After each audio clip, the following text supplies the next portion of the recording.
Assalamualaikum warahmatullahi wabarakatuh, sahabat Joyo Santri Adventure. Oke, teman-teman, kita masih pada pokok bahasan, yaitu di yang ramai saat ini adalah tentang kisruh nasab habaib atau tentang jalur keturunan Nabi. Itu masih jadi polemik.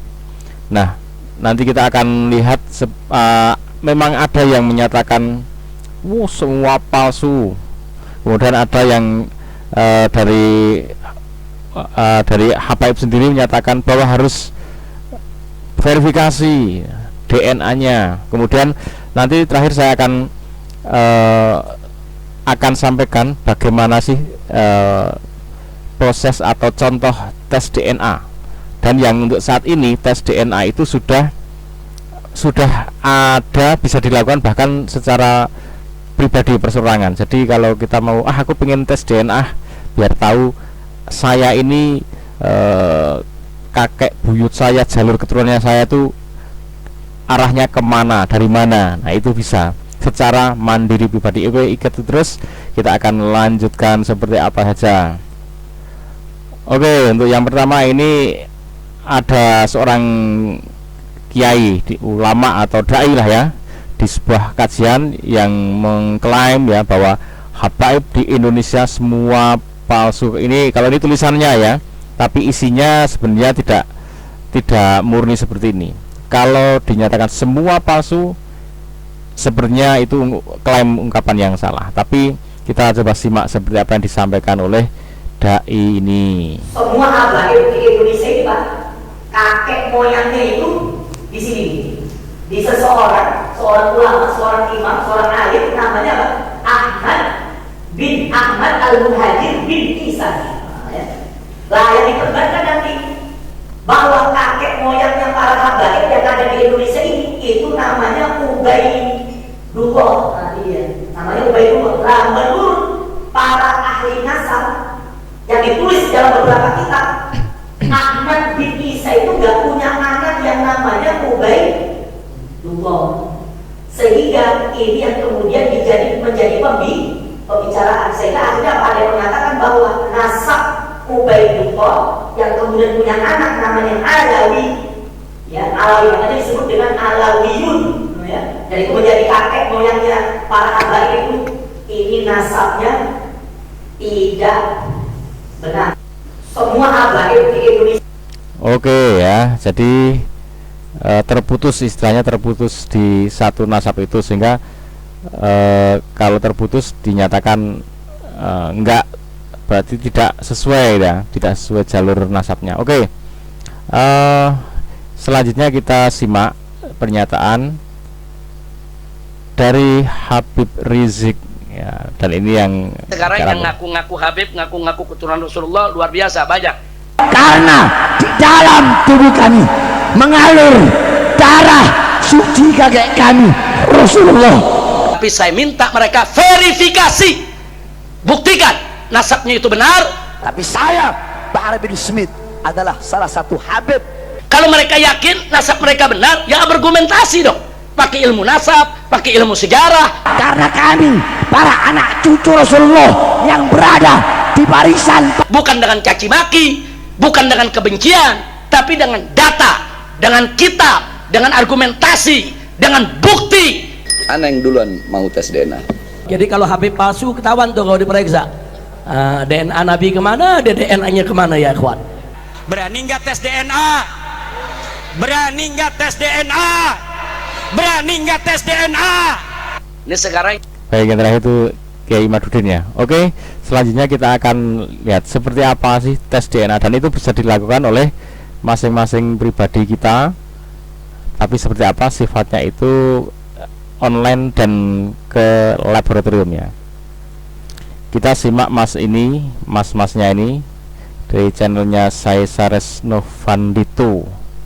Nah, ini pesen kit alat dibeli secara online, kemudian alat itu dipraktekkan untuk cara tesnya. Jadi untuk mengambil sampel data, kemudian dikirim ke sana ya, ke luar negeri itu, kemudian setelah itu di tes lab, hasilnya dikirim lewat email. Secara garis besar seperti itu.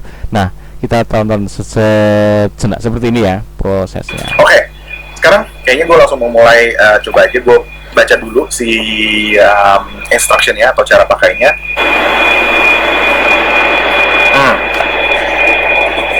Oke.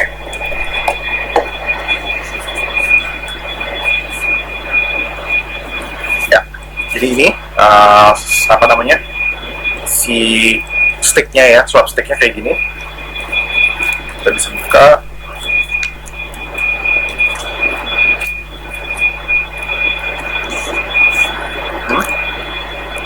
Digosokkan di bagian dalam ya, mulut bagian dalam, pipi bagian dalam.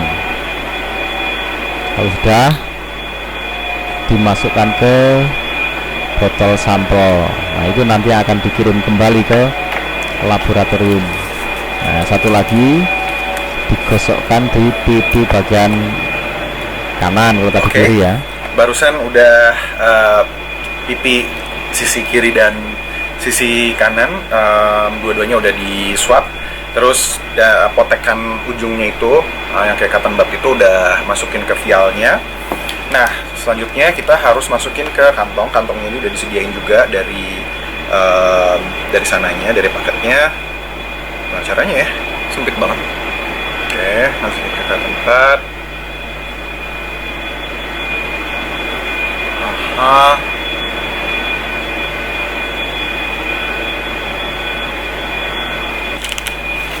Kita masukin ke amplop yang disediain.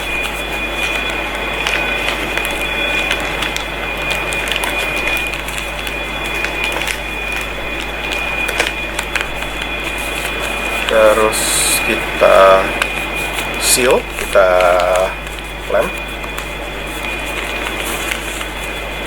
Oke, siap untuk dikirimkan.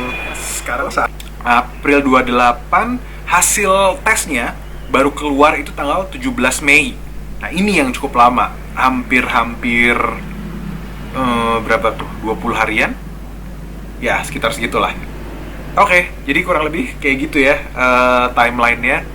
Kebayangkan berapa lama total-totalnya untuk tes ini ya, mungkin ada sekitar 1,5 bulanan lah ya. Jadi kita akan dapat email notifikasi kalau ini hasil tes DNA-nya udah keluar nih. DNA results for Caesaris Novandito. Let's view it. Kita klik.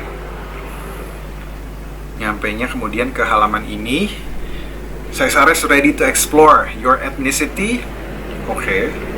Mari kita klik. Let's go.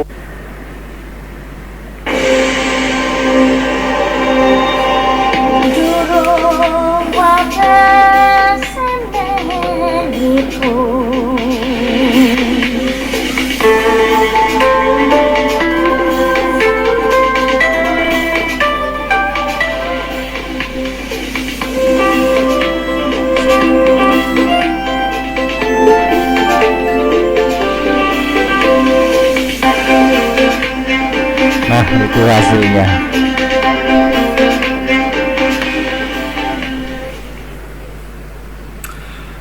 Iya, jadi ternyata hasilnya benar-benar di luar ekspektasi ya. Kalau 53,3% Filipino, Indonesian, and Malay itu udah kayak nggak heran, maksudnya kayak wajar. Tapi aku ngiranya bakal lebih, mungkin sekitar 60%, 70%.